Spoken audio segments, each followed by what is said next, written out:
जब आत्मा शरीर छोड़ती है तब सबसे पहले क्या देखती है? रात शून्य जैसी शांत थी। समय ठहर सा गया था। दिए की लौ एक क्षण को झपकी और फिर स्थिर हो गई, जैसे किसी अनदेखी देह की सांस रुक गई हो। कमरे में सन्नाटा था, मगर उस सन्नाटे के भीतर एक हल्की सुनहरी कंपन उठी। एक आत्मा ने अभी अभी शरीर को छोड़ा था। वो तैर रही थी, हल्की सी राख के धुएं या दीपक की लौ जैसी। नीचे देखा, वो स्वयं को देख रही थी। वही चेहरा, वही शरीर, लेकिन अब निर्जीव। आंखें खुली थीं, पर उनमें जीवन का कोई प्रतिबिंब शेष नहीं था। पहली बार आत्मा को अपनी असली स्वरूप का एहसास हुआ, न दिल की धड़कन, फिर भी एक तीव्र चेतना। उस क्षण उसने जाना कि मृत्यु अंत नहीं, एक यात्रा का आरंभ है। बहुत अच्छा, तो चलो प्रकाश का मार्ग, आत्मा की अमर यात्रा शुरू करते हैं। आत्मा के शरीर छोड़ने और चेतना के प्रथम अनुभव का विस्तार। वो अंतिम सांस। रात का आकाश गाढ़े नीले अंधेरे में डूबा था। बाहर हवा नहीं थी, मगर कमरे की दीवारों के भीतर घड़ी की सुइयां धीमी होकर चल रही थीं। दीपक की लौ कभी कांपती, कभी लंबी हो जाती, जैसे वो भी किसी आने वाले रहस्य की आहट महसूस कर रही थी। बिस्तर पर एक वृद्ध देह पड़ी थी। सांस अब संघर्ष बन चुकी थी। हर श्वास मानो भीतर और बाहर के अस्तित्व का युद्ध लड़ रही थी। एक क्षण ऐसा आया जब सब कुछ थम गया। न हवा, न आवाज, बस एक ठहराव और फिर एक हल्की सी कंपन, जैसे किसी ने भीतर से दरवाजा खोला हो। उस देह के माथे से एक उजली किरण निकली, धुएं की पतली धार की तरह ऊपर उठी, फिर फैलकर रूप लेने लगी। वही आत्मा थी, हल्की, पारदर्शी, पर असीम सचेत। नीचे उसने अपने ही शरीर को देखा, जो अब शांत था। चेहरा वही, पर जीवन का कंपन खो गया था। आत्मा को एक क्षण को भ्रम हुआ, क्या ये सपना है? उसने पास जाकर झांका, हाथ बढ़ाया, पर बिना स्पर्श के सब पार हो गया। तब उसे एहसास हुआ, वो अब केवल देखने वाली है, छूने वाली नहीं। वो कमरे में तैरने लगी। दीवारें, वस्तुएं, हर परिचित चीज अब हल्की और अनजानी लग रही थी। हवा में ध्वनियों का अजीब संगीत था, जैसे कहीं दूर किसी ने उसके नाम की पुकार की हो। और फिर यादों की लहरें उमड़ पड़ी, बचपन की हंसी, जवानी की दौड़, माँ का चेहरा और हर वो क्षण जो जीवन था। सब उसके चारों ओर घूम रहा था, जैसे समय ने अपने द्वार खोल दिए हों। फिर आत्मा ने महसूस किया कि कहीं कोई प्रकाश है, बहुत कोमल लेकिन आकर्षित करने वाला। उसमें कोई आमंत्रण था, कोई बुलावा। वह उसकी ओर बढ़ी, पर हर कदम के साथ पीछे से अपने शरीर का दृश्य धुंधला होता जा रहा था। उसने आखिरी बार पीछे मुड़कर देखा, अपने शरीर को, अपने अतीत को। क्या यही अंत था? उसने सोचा। उत्तर कहीं नहीं था, बस वही उजास जो धीरे धीरे उसे अपने में समेट रहा था। बहुत अच्छा, अब कहानी के प्रवाह को आगे बढ़ाते हैं। ये आत्मा की नई चेतना, विस्मय और प्रकाश के लोक के प्रथम दर्शन की यात्रा पर केंद्रित है। आत्मा का विस्मय। प्रकाश ने आत्मा को अपनी ओर खींचा। वो प्रकाश कोई साधारण ज्योति नहीं थी। उसमें गर्माहट थी, संगीत था, एक ऐसी शांति जो शब्दों में नहीं समा सकती। आत्मा तैर रही थी, जैसे अनंत सागर में एक बूंद को अपनी जगह मिल गई हो। कुछ देर तक बस मौन था, पर उस मौन में भी अनगिनत ध्वनियां छिपी थीं, जीवन की, स्मृतियों की, उन असंख्य धड़कनों की जो अब थम चुकी थीं। आत्मा ने महसूस किया कि उसका भार समाप्त हो गया है। शरीर की बंधनें टूट चुकी थीं।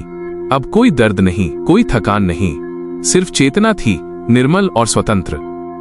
धीरे धीरे उसके चारों ओर का अंधकार मिटने लगा। एक उजला विस्तार सामने खुला, जैसे आकाश और धरती दोनों ने सीमाएं छोड़ दी हों। प्रकाश में तरंगे थीं और उन तरंगों में आकृतियां बनने लगीं। धुंधले आकार पहले धुएं की तरह थे, पर फिर वे जीवित प्रतीत होने लगे। आत्मा ने आश्चर्य से देखा, ये लोग कौन थे? एक आकृति उसके पास आई। स्वर बिना बोले उसके मन में गूंजा, भय मत कर, अब तू देख रही है जो आंखें कभी नहीं देख सकी। तुम कौन हो? आत्मा ने सोचा नहीं, बस अनुभव किया। हम वे हैं जो पहले आए, जिन्होंने पार किया। अब तू भी इस पथ की यात्री है। आत्मा ने नीचे देखा। वहां कोई धरती नहीं थी, बस ऊर्जा का अनंत प्रवाह। उसने उस ऊर्जा में उन आत्माओं की झलकें देखी जो अभी भी अपने छूटे हुए जीवन के दृश्य देख रही थीं। कोई रो रही थी, कोई मुस्कुरा रही थी, कोई अब भी समझने की कोशिश में थी कि हुआ क्या है। वह आकृति बोली, हर आत्मा पहले विस्मय में होती है, तू अब उस प्रथम द्वार से गुजरी है। आगे अनेक लोग हैं, कर्म के, स्मृति के और सत्य के। प्रकाश की तीव्रता बढ़ी, चारों ओर रंग घूमने लगे, नीले, स्वर्णिम और बैंगनी। आत्मा ने महसूस किया कि वो उन रंगों में विलीन हो रही है। उसमें अब मैं और मेरा जैसे शब्दों का अर्थ धीरे धीरे मिटता जा रहा था। एक क्षण को उसने प्रतिरोध किया, अपने अतीत को पकड़ने की कोशिश की। बेटी की हंसी, घर का आंगन, अधूरी बातें। लेकिन प्रकाश ने सब कुछ समाहित कर लिया, जैसे कोई माता अपने बच्चे को गोद में लेकर समझा रही हो कि सब ठीक है। और फिर आत्मा ने सुना एक मधुर गूंज जो भीतर से उठ रही थी, तू अब जानना शुरू कर रही है कि तू कौन है। अब इस आत्मिक यात्रा का शुरू करते हैं, जहां आत्मा पहली बार भ्रम और यथार्थ के बीच के क्षेत्र में प्रवेश करती है। ये अध्याय भावनात्मक भी है और रहस्यमय भी, क्योंकि अब आत्मा अपने कर्मों, स्मृतियों और अधूरे लगावों के जाल में उलझने लगती है। माया जाल का पर्दा। प्रकाश का विस्तार धीरे धीरे कम होने लगा। आत्मा अब एक अजीब से धुंधलके में थी, और पूरी रोशनी न अंधकार। समय की धारा यहाँ अलग थी, जैसे हर क्षण अनंत में फैला हुआ हो। उसके चारों ओर अनगिनत बिंदु चमक रहे थे। हर बिंदु एक स्मृति, एक अधूरी भावना, एक अटकी हुई सोच थी। आत्मा ने देखा कि ये बिंदु उसके चारों ओर घूम रहे हैं, फिर एक एक करके रूप लेने लगे, कभी किसी चेहरे का, कभी किसी घटना का। उसने देखा अपनी माँ जो बरसों पहले चली गई थी, अपने पिता का स्नेह, अपने बच्चों की मुस्कान, सब दिख रहा था जीवंत, मगर वो उन्हें छू नहीं पा रही थी। फिर एक आवाज सुनाई दी, धीमी, गहरी और अज्ञात। ये तेरे कर्मों का लोक है। यहाँ तेरी हर स्मृति, हर निर्णय, हर अधूरा भाव आकार लेता है। आत्मा ने महसूस किया कि उसके भीतर कुछ भारी हो रहा है, जैसे कोई अदृश्य ताकत उसे उसकी ही यादों की दलदल में खींच रही है। उसने अपने किए हुए अच्छे बुरे सब काम देखे, वो शब्द जो किसी को चोट पहुंचा चुके थे, वो मुस्कानें जो किसी का दिन बना गई थीं। हर क्षण अब एक आईने की तरह था। उसने पुकारा, क्या ये दंड है? प्रकाश ने उत्तर नहीं दिया, बस एक लहर सी उठी जिसने उसके चारों ओर के दृश्य को बदल दिया।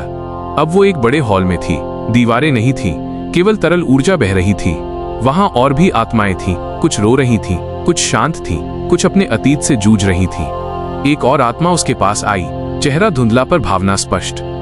यह मायाजाल का क्षेत्र है, उसने कहा। यहाँ जो तू देख रही है वो सत्य नहीं, तेरे मन की छाया है। जब तक तू अपने लगावों से मुक्त नहीं होगी, तू आगे नहीं बढ़ सकेगी। आत्मा ने कहा, पर मैं कैसे छोड़ दूं वो सब जिसे मैंने प्रेम किया? प्रेम रोकता नहीं, आकृति ने उत्तर दिया। सच्चा प्रेम मुक्त करता है। इतना सुनते ही आत्मा के भीतर कुछ टूट गया। वो स्मृति जिससे वो अब तक बंधी थी, धीरे धीरे मिटने लगी। आंसू का कोई अर्थ वहां नहीं था, फिर भी उसने एक उजली हल्कापन महसूस किया। धीरे धीरे वो धुंध पीछे हटने लगी। उसके सामने फिर से एक प्रकाश द्वार खुला, पहले से उज्जवल, पहले से गहरा। उस पार कुछ था जो बुला रहा था, शायद उत्तर, शायद मुक्ति। आवाज आई, तू अब तैयार है अगले द्वार के लिए। आत्मा ने एक बार पीछे देखा, अपने कर्मों की झलके, अपने असंख्य रूप, फिर आगे बढ़ गई उस द्वार की ओर जो सत्य के लोक की दहलीज था। अब शुरू करते हैं। यह वो पल है जब आत्मा पहली बार अपने मार्गदर्शक से मिलती है, एक दिव्य दूत जो उसे बताता है कि आत्मा की यात्रा अब समझ की ओर मुड़ने वाली है। यह अध्याय दूत का आगमन, आत्मा और ब्रह्मांड के संवाद जैसा है। दूत का आगमन।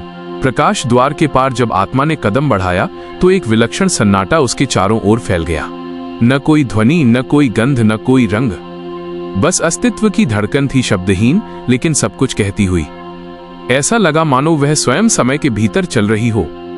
धीरे धीरे सामने से एक उजला स्वरूप प्रकट हुआ। वो न स्त्री था, न पुरुष, न वृद्ध, न बालक, केवल प्रकाश का आकार। उसकी आंखों में सृष्टि की गहराई थी और आवाज में वो स्थिरता जिसने हजारों तूफान देखे हों। आत्मा ने पूछा नहीं, फिर भी प्रश्न उसके भीतर था, तू कौन है? उत्तर हवा में नहीं, सीधे चेतना में गुंजा, मैं संदेशवाहक हूं, आत्माओं का पथदर्शक, मुझे तेरी यात्रा का मार्ग दिखाना है। आत्मा कुछ पल मौन रही। क्या मैं मुक्त हो गई हूं? उसने पूछा। दूत मुस्कुराया, वो मुस्कान किसी ज्योति रेखा जैसी थी। मुक्ति कोई स्थान नहीं, एक समझ है। तू आगे बढ़ चुकी है, पर सफर अभी लंबा है। आसपास का दृश्य बदल गया। उनके नीचे अब एक विशाल प्रवाह था, जैसे ऊर्जा की नदी बह रही हो। उस नदी में अनगिनत बिंदु चमक रहे थे। हर बिंदु एक जीवित आत्मा की स्मृति थी। कुछ ऊपर उठ रही थीं, कुछ नीचे लौट रही थीं। ये है वे, दूत ने कहा, जो अपने कर्म के भार से बंधे हैं। कुछ पुनर्जन्म की ओर जा रही हैं, कुछ अभी भी समझने में लगी हैं। आत्मा ने एक बिंदु की ओर देखा, वो किसी बच्चे जैसी निर्मल थी। क्या यह नया जीवन है? उसने पूछा। हाँ, दूत ने कहा, हर जन्म एक नया अवसर है। तूने अपने पुराने अवशेष पीछे छोड़ दिए हैं, अब तुझमें देखने की क्षमता है।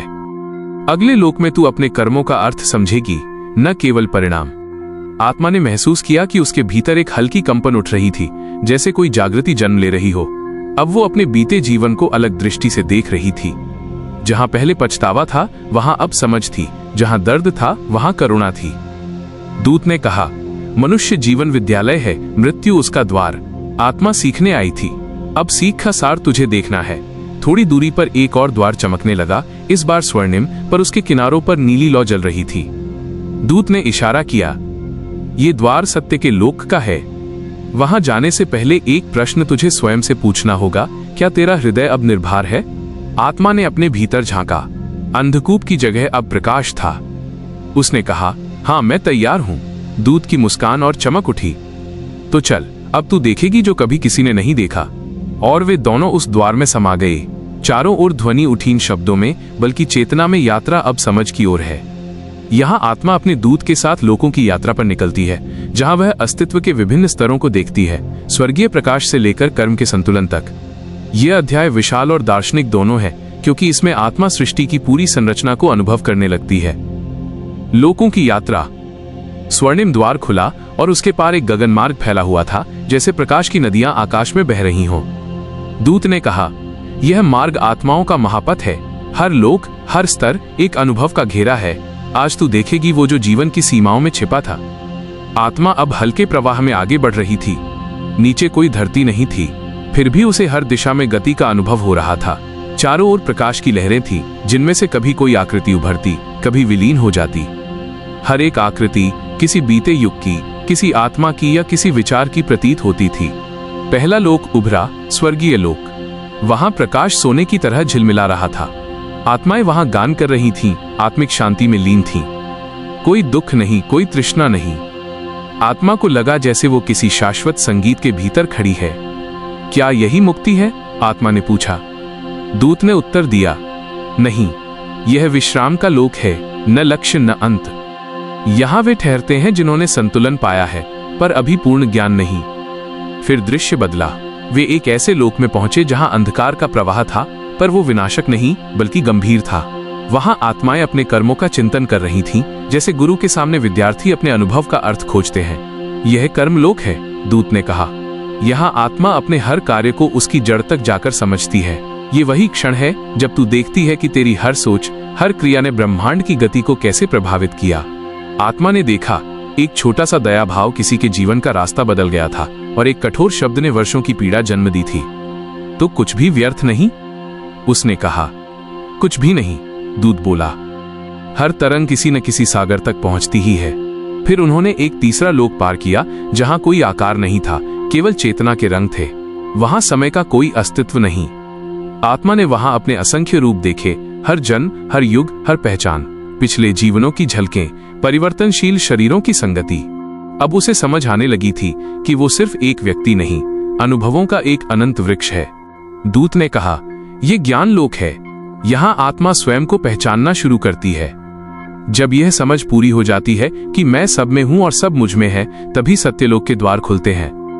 आत्मा ने महसूस किया कि उसके भीतर कोई विशालता फैल रही है। अब उसके प्रश्न कम हो रहे थे, उत्तर भीतर से उठ रहे थे। प्रकाश अब बाहर नहीं, उसके भीतर था। अब आगे कहां? उसने पूछा। सत्य का लोक शेष है, दूत ने कहा, जहां तू देखेगी कि जीवन और मृत्यु केवल दो छवियां हैं एक ही वास्तविकता की। दूर कहीं क्षितिज पर एक नया द्वार चमकने लगा, श्वेत और नीला, शांत पर असीम गहराई वाला।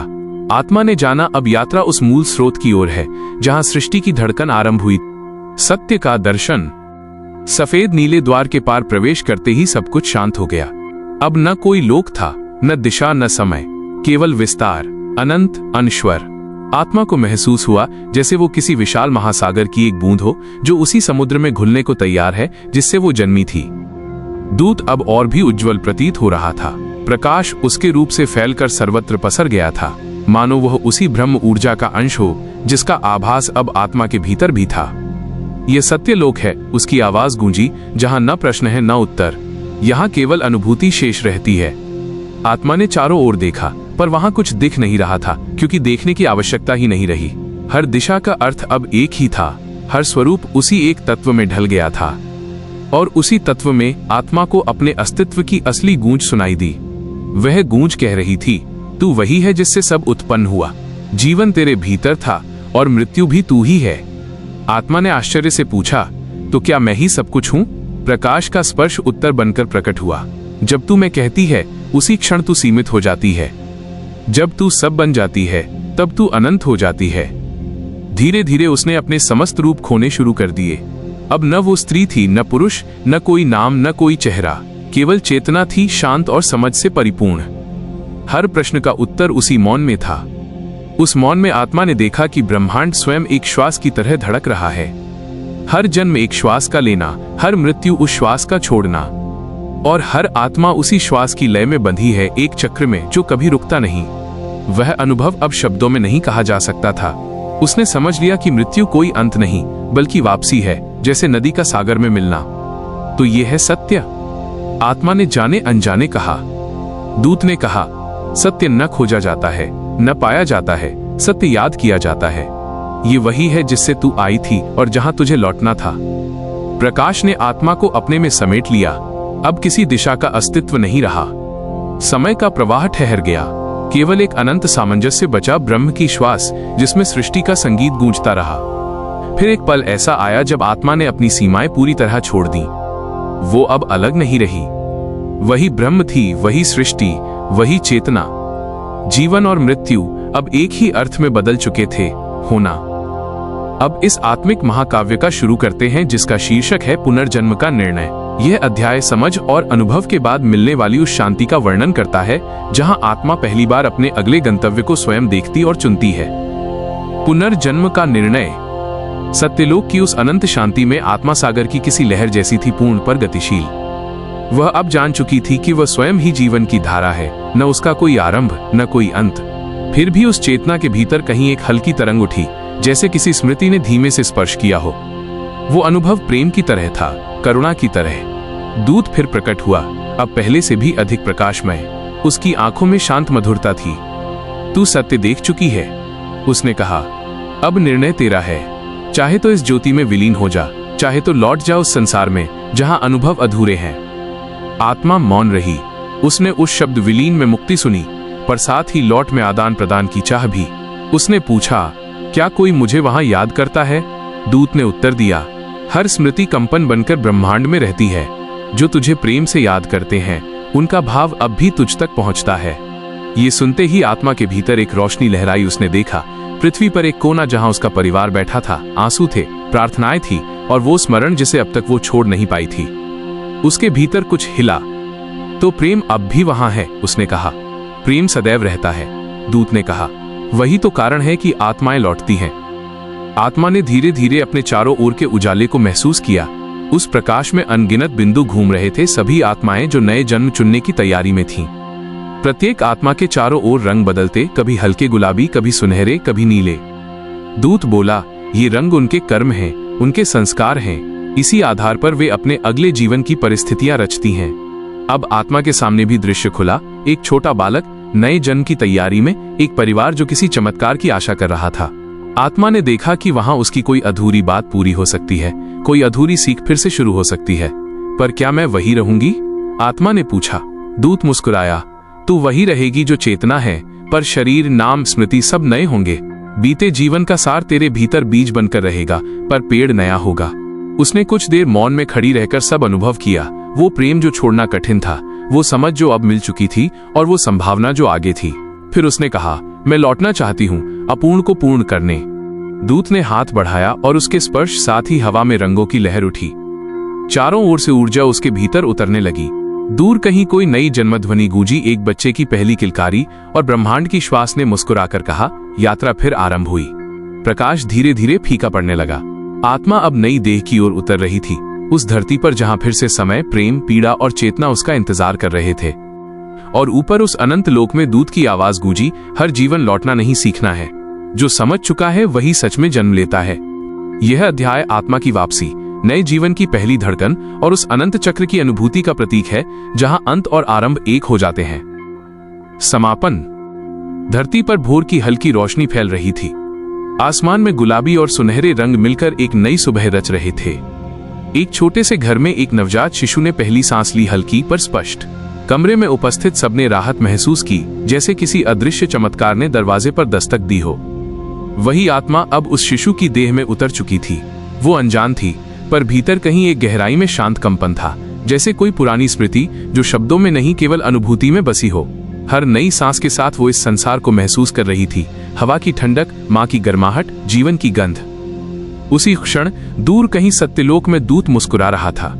उसने उस आत्मा को देखा जो अब पृथ्वी के चक्र में लौट चुकी थी। अब ये फिर सीखेगी, उसने कहा, प्रेम को, करुणा को, और वही सत्य जो बिना नाम का है पर सब में व्याप्त है।